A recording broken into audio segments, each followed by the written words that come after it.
Assalamualaikum warahmatullahi wabarakatuh. Selamat siang, salam sejahtera bagi kita semuanya. Shalom, Om Swastiastu, Namo Buddhaya, salam kebajikan. Yang saya hormati para Menteri Kabinet Indonesia Maju dan seluruh kepala lembaga yang hadir, yang saya hormati Kepala Daerah beserta seluruh Forkompinda, hadirin undangan yang berbahagia. Pertama-tama saya ingin menyampaikan selamat kepada Bapak, Ibu, dan saudara-saudara yang telah dilantik sebagai gubernur, wakil gubernur, sebagai bupati, wakil bupati, serta sebagai wali kota dan wakil wali kota. Tadi saya mendapatkan laporan dari Mendagri bahwa hari ini ada petahana 114 dan yang baru 255. Bapak, Ibu, dan saudara-saudara sekalian yang saya hormati, jabatan yang diberikan kepada saudara-saudara adalah kehormatan, tetapi sekaligus juga sebuah tanggung jawab yang besar, tanggung jawab yang berat.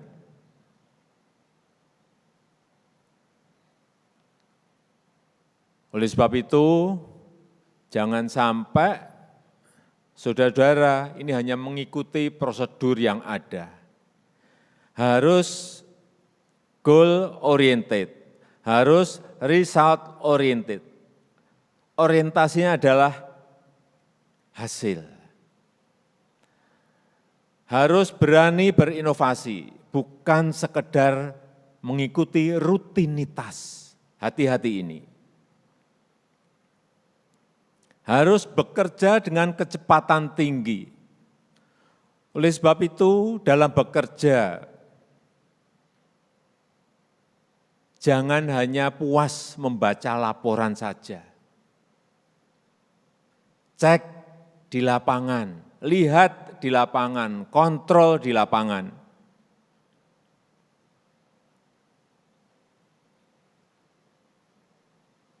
Inovasi, kecepatan, ketepatan kebijakan sangat dibutuhkan sekarang ini. Dan Bapak, Ibu, dan saudara-saudara sekalian harus membuat kebijakan yang fokus dengan skala prioritas yang jelas. Fokus dan skala prioritas yang jelas. Sehingga nanti alokasi anggarannya juga lebih fokus dan lebih terkonsentrasi.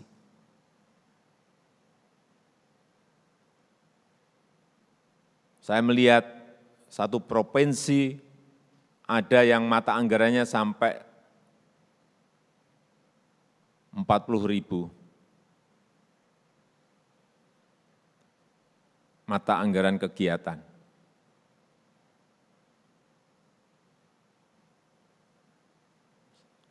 Menurut saya, semakin sedikit kegiatan akan semakin secara manajemen, semakin gampang kontrolnya, semakin gampang ngeceknya, dan hasilnya akan semakin kelihatan. Oleh sebab itu saya titip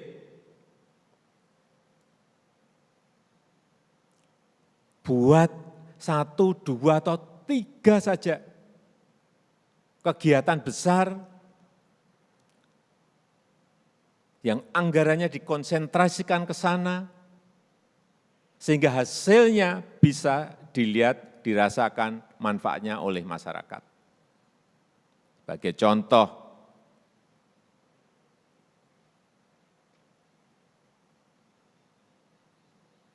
ada anggaran di sebuah kabupaten 2 triliun misalnya. Hati-hati, saya titip yang namanya belanja aparatur dan belanja pembangunan, belanja aparatur dan belanja modal dilihat. Gedean yang mana? Usahakan agar belanja pembangunan, belanja modal itu lebih besar dari belanja aparatur. Kalau sudah ketemu belanja pembangunan, belanja modal, jangan sampai yang namanya anggaran itu dibagi rata ke masing-masing unit, ke masing-masing dinas.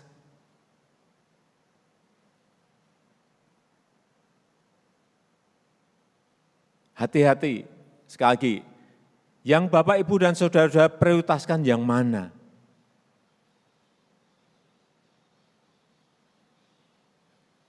Berikan 2 prioritas atau maksimal 3 prioritas. Udah, anggaran itu konsentrasikan ke sana, 60%. Sisanya baru diberikan ke unit-unit yang lain.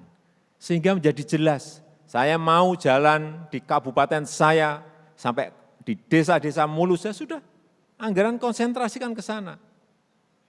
Selama mungkin setahun atau 2 tahun, selesai ganti lagi. Saya mau konsentrasi ke pembangunan pasar yang ada di seluruh kabupaten. Ada pasar misalnya 60 pasar, selesaikan dalam setahun atau 2 tahun, rampung. Sehingga rakyat melihat. Atau ingin membangun sekolah, sekolah di kabupaten saya harus bagus semuanya.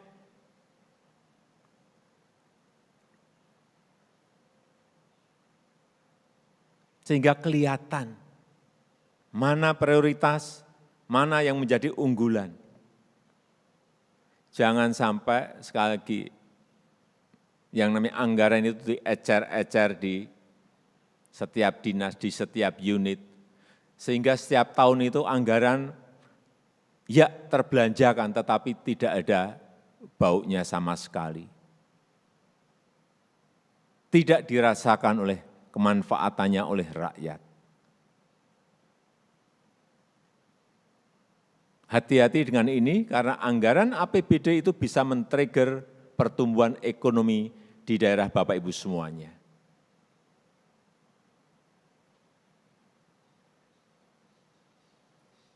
Karena Bapak Ibu dan saudara-saudara ada pemimpin baik di provinsi, di kabupaten, dan di kota, Bapak harus berani menentukan ini. Bapak Ibu harus berani menentukan ini. Kalau tidak, saya perlu mengingatkan, kalau Bapak Ibu tidak bisa mengkonsolidasikan ini, manajemennya tidak seperti yang tadi saya sampaikan, kemudian anggaran diecer-ecer di dinas-dinas, di unit-unit yang ada, karena masalahnya pasti selalu ada, karena enggak dirasakan oleh masyarakat, hasil kepemimpinan Bapak, Ibu, dan saudara-saudara sekalian, ya tidak terpilih lagi.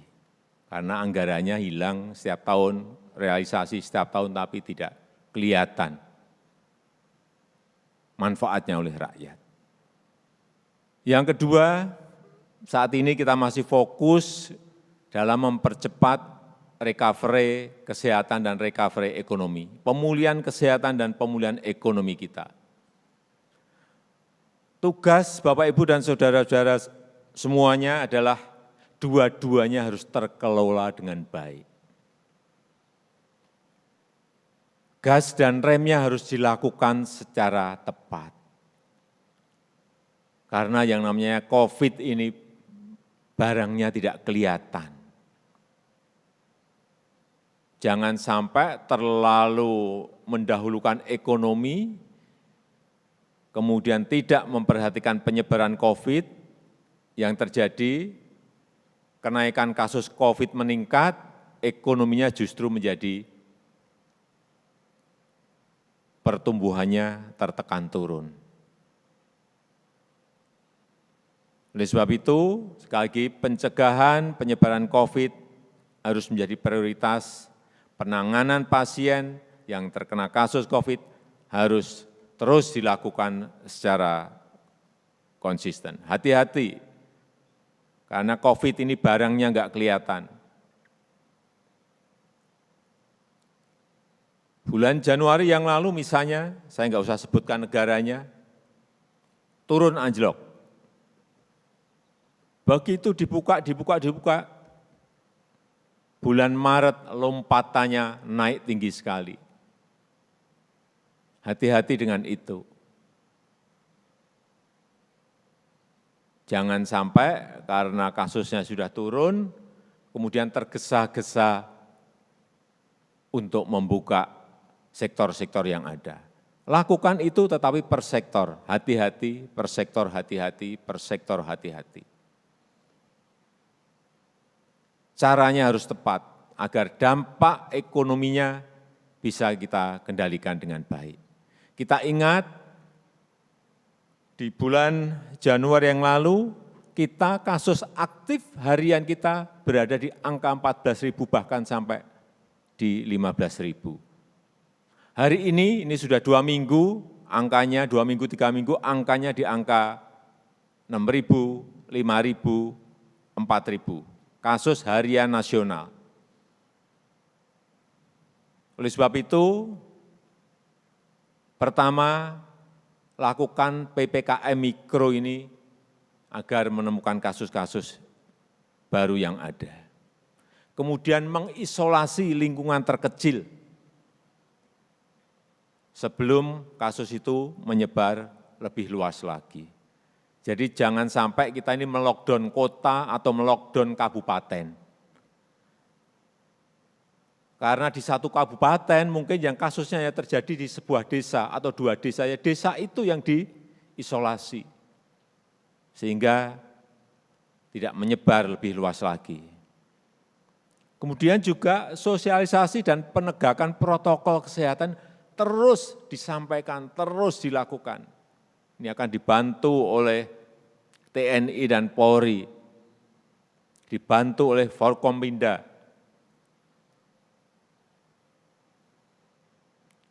Demikian pula dengan penanganan bagi yang membutuhkan pengobatan. Cek obatnya masih atau tidak, kontrol obatnya tersedia atau tidak, untuk berapa minggu ke depan atau untuk berapa bulan ke depan, semuanya harus dicek. Ini kita harus kerja detail, nggak bisa lagi kita kerja sambil lalu untuk urusan COVID dan ekonomi ini. Kemudian, dukung penuh program vaksinasi.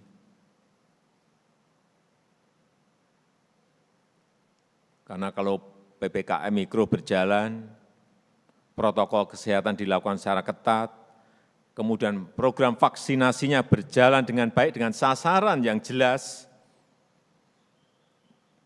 Sasarannya adalah yang pertama, saya kira kita sudah berulang-ulang, tenaga kesehatan, pelayan publik, kemudian para lansia, kemudian lokasi-lokasi yang interaksi antar masyarakatnya tinggi dan mobilitasnya tinggi, itu yang diberikan prioritas terlebih dahulu.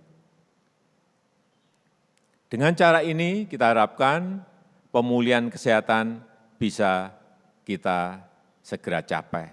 Kita ingin nanti di bulan Juli, target kita paling tidak 70 juta penduduk kita harus sudah divaksinasi. Nanti kurvanya akan kelihatan turunnya di bulan Juli kalau vaksinasinya bisa mencapai 70 juta orang. Yang kedua, di bidang ekonomi. Banyak PHK karena banyak pabrik yang berhenti produksi dalam masa pandemi. Oleh sebab itu, saya minta juga APBD ini bisa memberikan pekerjaan kepada masyarakat di lapis bawah. Dengan cara perbanyak program-program padat karya untuk penciptaan lapangan pekerjaan sambil menunggu ekonomi kembali pulih sepenuhnya. Memperbaiki jalan, padat karya, membangun irigasi, padat karya, membangun sekolah, padat karya. Ini akan menggerakkan ekonomi daerah dan memberikan lapangan pekerjaan bagi masyarakat kita.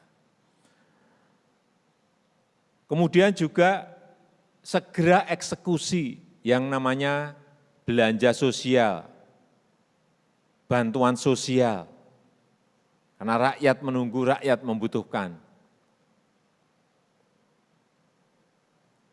Dari pusat ada bantuan sosial, dari daerah yang kira-kira titik-titik yang belum tersentuh oleh bantuan sosial dari pusat, berikan oleh daerah. Bantu juga usaha mikro, kecil, dan menengah, baik itu permodalan, produksi maupun pemasarannya, karena ini akan menggerakkan ekonomi daerah. Utamakan mereka, usaha mikro, usaha kecil.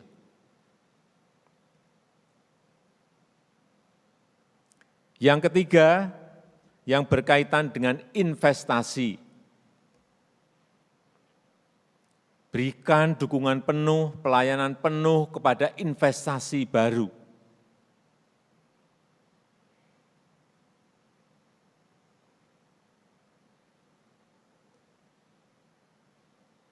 Hampir semua negara sekarang konsentrasinya kepada investasi. Kita sudah memiliki yang namanya Undang-Undang Cipta Kerja.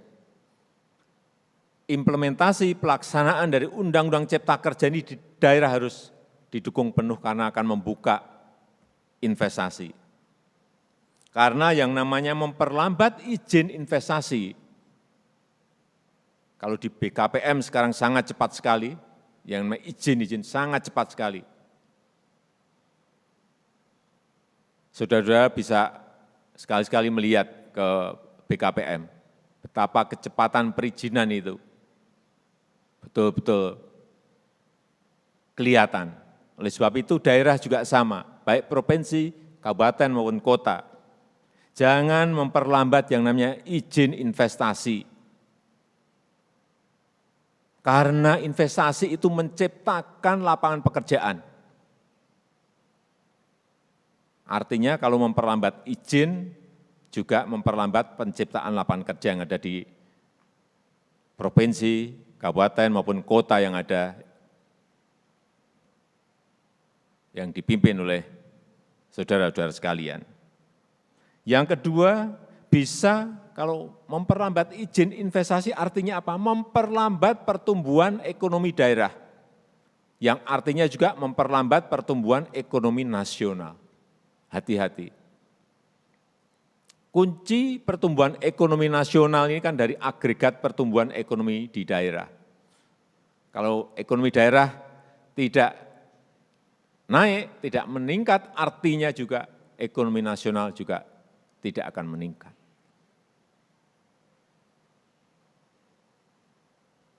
Hati-hati mengenai ini. Karena yang namanya APBN, APBD itu enggak mungkin naik secara signifikan. Oleh sebab itu yang bisa meningkatkan pertumbuhan ekonomi, investasi dan ekspor. Sebab itu saya betul-betul ingin menekankan mengenai investasi ini. Yang ketiga, investasi ini juga memberikan income kepada negara, memberikan income kepada daerah. Karena dari situlah kita bisa menarik pajak. Dari situlah kita bisa menarik yang namanya retribusi. Hati-hati, 76% pendapatan negara itu diperoleh dari pajak. 76% pendapatan negara itu diperoleh dari pajak. Gede sekali. Kalau ada investasi baru, mendirikan perusahaan, mendirikan pabrik, mendirikan industri, artinya ada yang kita pungut pajaknya, ada tambahan lagi. Dan yang paling besar memang pajak dari badan usaha, yaitu perusahaan atau PT.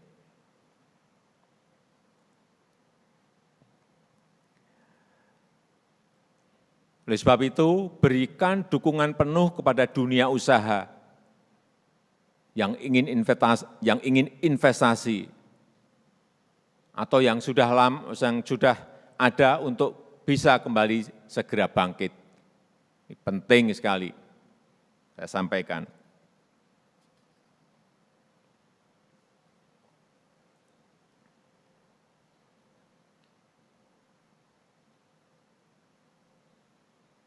Hati-hati di kuartal kedua tahun ini, berarti bulan April, Mei, Juni. Ini sangat menentukan sekali. Pertumbuhan ekonomi kita bisa melompat naik atau tidak.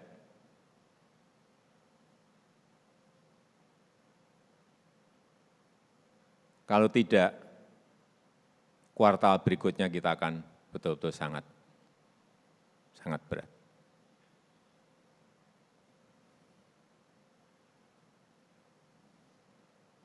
Kita harus bisa menaikkan paling tidak di atas 7% di kuartal kedua.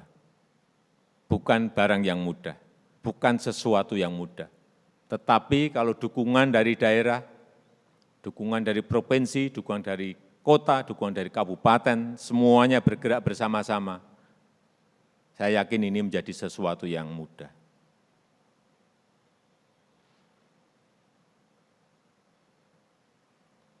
Karena begitu di kuartal kedua bisa mencapai angka yang tadi saya sampaikan, kuartal berikutnya akan menjadi lebih mudah.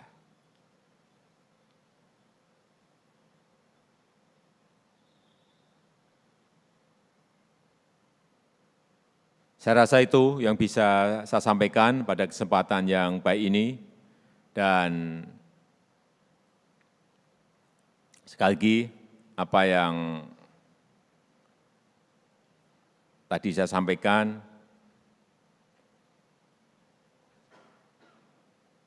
tolong betul-betul kita bersama-sama lakukan, sehingga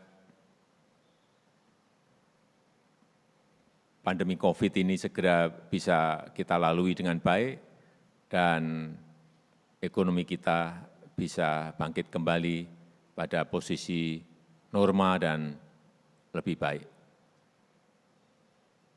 Terima kasih, saya tutup. Wassalamualaikum warahmatullahi wabarakatuh.